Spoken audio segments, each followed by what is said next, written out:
Yangu Jafu wa mipango, katika vitu FIFA wanapiga vita sana ni siasa kuingilia mambo ya soka. Na kwa picha ambayo tumeiona jana ni dhahiri shairi kwamba siasa imeingilia mamlaka ya soka, lakini soka kwa ujumla. We unaionaje hii picha katika maendeleo ya mpira, lakini katika ukuaji wa ligi kama taifa?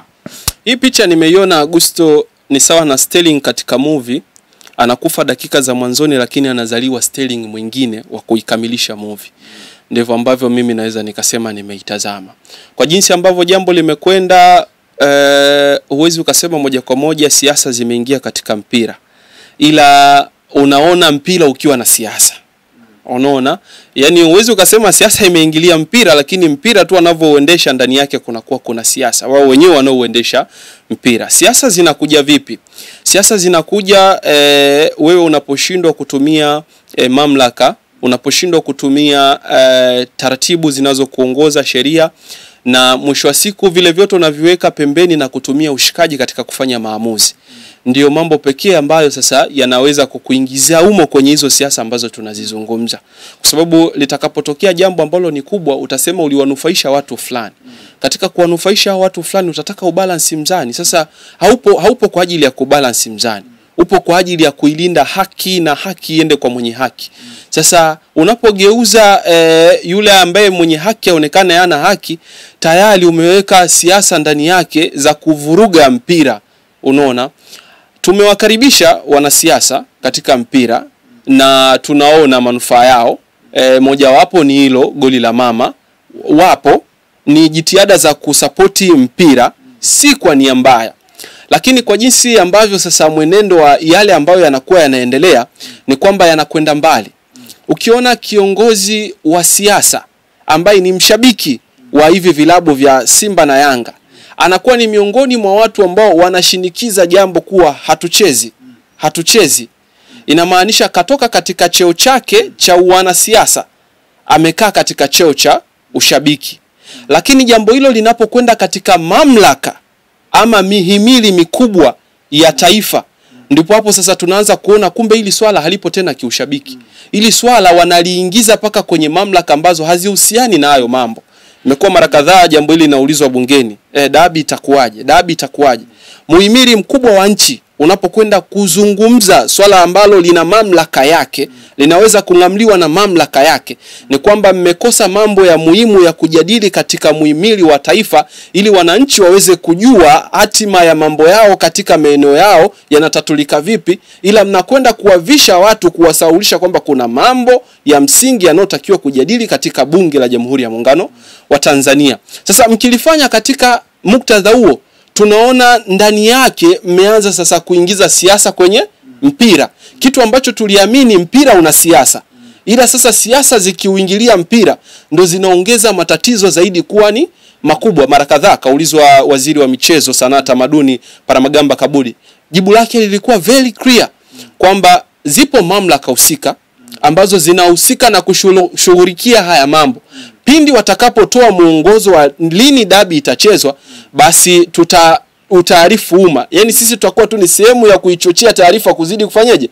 Kusambaa. Lakini nyinyi mkigeuza bunge kuwa eneo la kuanza kuijadili dabi, ni kwamba sasa mnatuona wanasiasa mnataka kuingilia mpira. Mara ya mwisho nikukumbushe Agu, ilikuwa ni mdahalo mkubwa sana. Na hili litokana baada ya Engineer Hersi, Wale Skalia pamoja na Almas Kasongo, kama nitakuwa nipo sahihi, kuhudhuria kama wageni waalikwa katika kikao cha bunge la 12. Hoja ziliibuka hiyo siku, waliibuka wakina Babtale, waliibuka wakina Msukuma, waliibuka wakina Abbas Talimba, na ukawa ni mvutano. Bunge likabaki kujadili dabi, ambayo dabi ilikuwa inatakiwa wala isiingie katika muhimili mkubwa wa taifa. Ilikuwa inatakiwa hii dabi imalizike huku ambako haki ilikuwa inatakiwa kutendeka, kwa sababu bunge linahusika na shughuli zake nyingine tofauti na haya mambo ya kimpira. Ila tu tunachokihitaji kutoka katika bunge ni kwamba kuna wizara ya michezo. Wizara ya michezo itahusika katika maeneo yake ya kimsingi, kwenye maboresho ya miundombinu ya viwanja, unaona, kwenye timu za taifa kuna utaifa hapo. Lakini katika hizi issues nyingine kuna maeneo ambayo yanahusika na hayo mambo. Yapeni nafasi yaweze kungamua mambo katika taswira ya kile ambacho inaongoza. Lakini tofauti na hapo sasa ndio siasa zinapoingia, hatima yake yanatokea mambo kama haya. Nina jambo nataka tuliweke bayana. Mara ya mwisho nimemsikia naibu waziri wa michezo Mwana FA alizungumza na aligusia mambo ya dabi, na akadai kwamba serikali wanafuatilia jambo hili kwa ukaribu lakini hawataweza kuliingilia. Wewe kwa picha hii ya jana unaona ni serikali imeingilia au ni TFF pamoja na bodi ya ligi walienda sasa kutafuta suruhu wao? Yaani wao ndo waliingiza serikali baada ya kuona mambo yamewakalia, wamekalia kutikavu, kwa sababu kauli ya rais huwa ni sheria, na rais hata akitoa pendekezo hiyo ndo katoa tamko hivyo. Ina maana mkishaitwa na rais, baada ya hapo huwa hakuna mjadala tena. Hauoni kwamba hiyo ndo ilikuwa siraha yao ya mwisho, bodi ya ligi pamoja na TFF, kwamba mwisho wa siku tumesha alibu na ili tuweke mambo sawa, mwisho wa siku tutakimbilia sehemu fulani ili jambo hili liweze. Hauoni kwamba tunaweza tukailaumu serikali, kumbe ni wenye mpira wao wenyewe wameingiza hatujailaumu serikali, tuliweke sawa. Nimeona katika mitandao, si wewe unaweza usiwe hujailaumu, ila katika mitandao ya kijamii nimeona watu wanaelewa. Huyo mtu atakuwa hajaelewa jinsi ambavyo jambo lilivyo. Ukiona kiongozi mkubwa wa nchi amekuwa sehemu ya kusuluhisha jambo, wamelitazama katika mawanda mapana sana. Ukifuatilia kauli ambazo zilikuwa zikizungumzwa toka tarehe 8 kuhairishwa kwa mechi ya mwezi wa 3 mpaka kufikia tarehe 9 yenyewe, ndani yake kulikuwa kuna kauli ambazo zinaonyesha dhahiri shahidi hali ya kiuchochezi. Na unapozungumza hivi vilabu ni vitu ambavyo vimebeba hisia za mamilioni ya watu. Kuna watu hawataki kunyambua kitu cha aina yote kikisikika kutoka katika kiongozi wao. Wanachokifanya wanafuatisha kile ambacho kazungumza kiongozi wake. Kwa maana hiyo hawa watu wana ushawishi mkubwa ndani ya taifa. Chukulia mfano mdogo tu, huenda Young Africans wana takribani mashabiki huenda milioni 5 katika taifa la Jamhuri ya Muungano wa Tanzania. Ikatokea ushawishi huo sasa ukaenda tofauti na vile watu walivyokuwa wakidhani kwamba haiwezi ikawa. Nchi itaingia kwenye nini? Kwenye machafuko. Na nchi ikiingia kwenye machafuko kupitia mpira, hauathiriki mpira, inaathirika nini? Nchi. Sasa unapolitazama hilo kwamba waathirika watakuwa ni wananchi wa nchi wa Jamhuri ya Muungano wa Tanzania, ndipo hapo sasa viongozi wanatoka kusema hemu angalieni jinsi hili swala lilivyo, linaweza likaleta athari kubwa sana, licha ya kwamba sasa hivi mnalichukulia katika udogo huo kwamba watu hawezi wakafanya.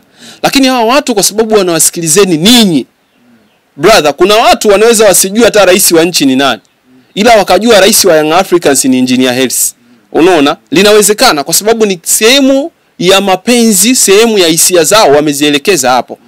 Kwa hiyo mimi ninachokiona, ili swala waliliona wao limewashinda. Mamlaka ya kimpira imeona hili jambo la dabi limeshindikana kwa upande wao. Sasa tunatafuta msaada upi? Viongozi wa haraka, tusaidieni viongozi katika hili, mtunusuru. Tunakoelekea aibu kubwa sana. Kwa sababu kwa jinsi jambo jinsi lilivyo, hata Karia hakustahili kuwepo katika nafasi ya urais wa TFF. Hakustahili kuwepo kwa sababu kwani bodi ipo chini ya nani? Ipo chini ya TFF. Kujiuzulu bosi wa yule anayejiuzulu ni nani? Kwa sababu rais wa TFF ndio amemsimamisha kazi. Mwajili wake ni nani? Si ndio huyu rais? Si ndio ana mamlaka? Inaposhindwa bodi kufanya kazi, umeshindwa wewe. Sasa sababu kwanza bodi sio huru. Ina maana bado inapokea maagizo pia kutoka kwako. TFF. Ina maana sasa umeshindwa kulipika jambo na kulitatua baada ya wao bodi kushindwa, kwa sababu sio bodi huru. Ndio maana tukasema katika hili swala jinsi lilivyo, Augusto, hata rais wa TFF alipaswa kujiuzulu. Anyway, Jaffe, na unazungumziaje masuala ya kanuni hizi kuwepo? Je, zina umaana gani kanuni hizi za kusimamia mpira za kwetu? Yaani zina umaana gani kuwepo kama hazifanyi kazi? Umaana ni kuwa tu yani ni kupata ukamilifu wa baraka za FIFA, kwamba na sisi tumejikamilisha. Ni sawa na mwajiliwa ambaye anatafuta ni sawa na mtu aliyetoka chuo anatafuta kazi akiwa ana nyaraka zake zile, cheti chake cha kuhitimu chuo.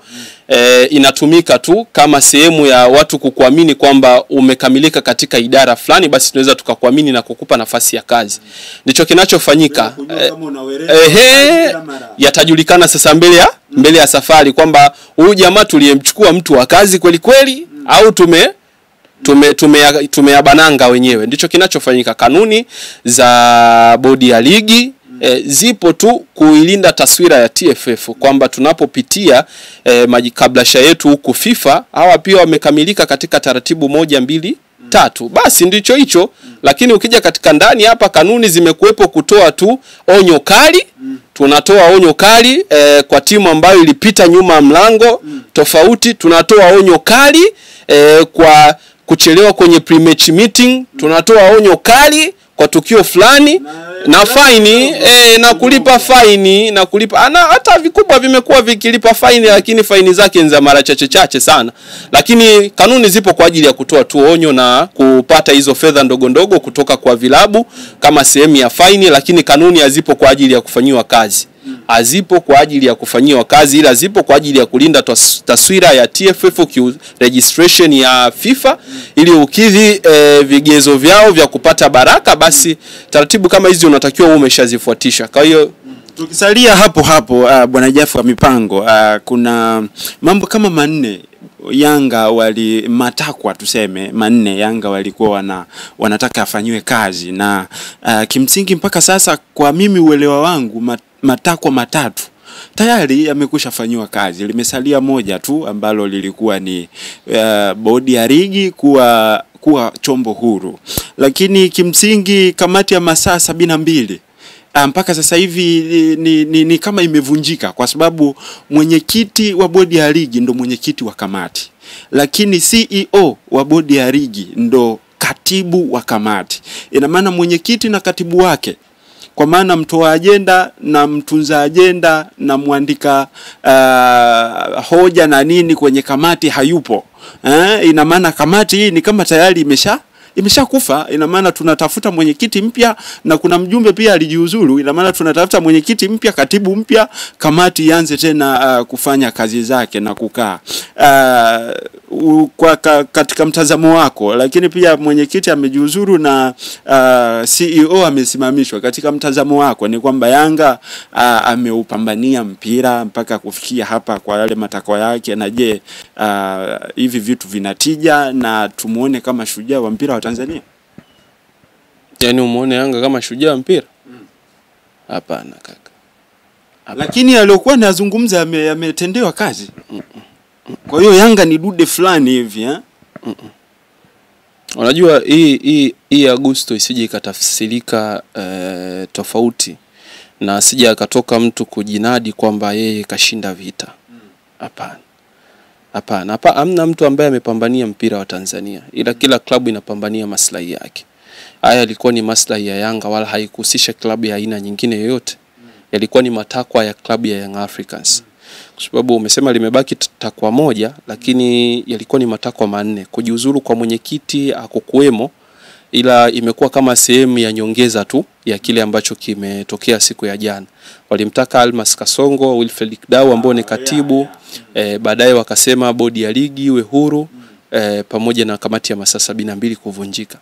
Lakini katika hayo wao waliongeza mambo yao mengine ya ziada. Sasa kwenye ziada ndo wakadai kwamba kama watafuata kile ambacho tumewataka kama matakwa, basi mechi isogezwe mbele, ikiwa ni sehemu ya mambo ya ziada mengineyo. Hilo limefanikiwa, lakini ukitoka hapo lililofanikiwa ni la mtendaji wa bodi ya ligi, kwa maana mtendaji mkuu CEO, bosi wake ndio Wallace Karia. Na ukiangalia Young Africans kwa jinsi ambavyo ilienda kupambana kwenye mahakama ya usuluhishi kule kasi, ilishtaki TFF, bodi ya ligi pamoja na klabu ya Simba Sports. Washtakiwa walikuwa watatu dhidi ya mshtaki mmoja ambaye alikuwa ni Young Africans. Tafsiri yake, unapopeleka kesi kuwashtaki hao watu ni umeshindwa kupata haki kutoka kwa hao watu. Ina maana unakwenda katika hatua nyingine ili watu wawajibishwe wewe kupata haki yako. Katika matakwa kwenye TFF ulimweka katibu ndo mtendaji, kwamba licha ya ajenda zote zinazotoka katika ngazi ya juu zinafanywa kazi katika hatua hii hapa ya ngazi ya uongozi. Sasa wakimtaka Wilfred kujiuzulu ni kwamba wameona hayatendei kazi yale ambayo pengine yanatoka kwa rais wa TFF au yale yanayopokeleka kutoka katika vilabu nje ya shirikisho lenyewe la mpira wa miguu. Kwa hiyo ukisema eti Yanga ameshinda mpira, ameshinda nini? Yani haiwezekani brother, haiwezekani. Yanga hawezi akawa ndio chachu ya mabadiliko wa mpira wa Tanzania, ni uongo.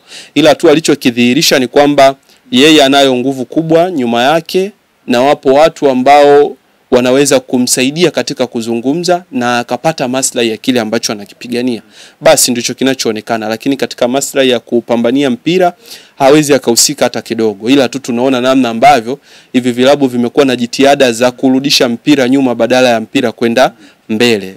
Ukizungumza vitu vingine mtajipigia vigeregere kwa kuandika sijui namba 4 kwa ubora barani Afrika, sijui ligi imekuwa na mvuto, si na nini. Of course hizi ni sehemu za njia za kukua na kujua kwamba huwa kuna mapungufu na changamoto ngumu huwa zinapita katika mamlaka ili kuongeza ukomavu. Lakini sasa kama mtashindwa kuzitatua hizo nyakati ngumu, ina maana bado hamjastahili kuwa katika nafasi ambazo mpo. Unajua kwa nini nimekuuliza hilo swali Jafar Mipango? Simba walianza, tuseme ni kama wao ndo walianza ili sakata, na kwa kuanza kwao ni dhahiri kwamba walibaini kuna mapungufu fulani mpaka wakazuiwa na nini, na maana kuna watu ambao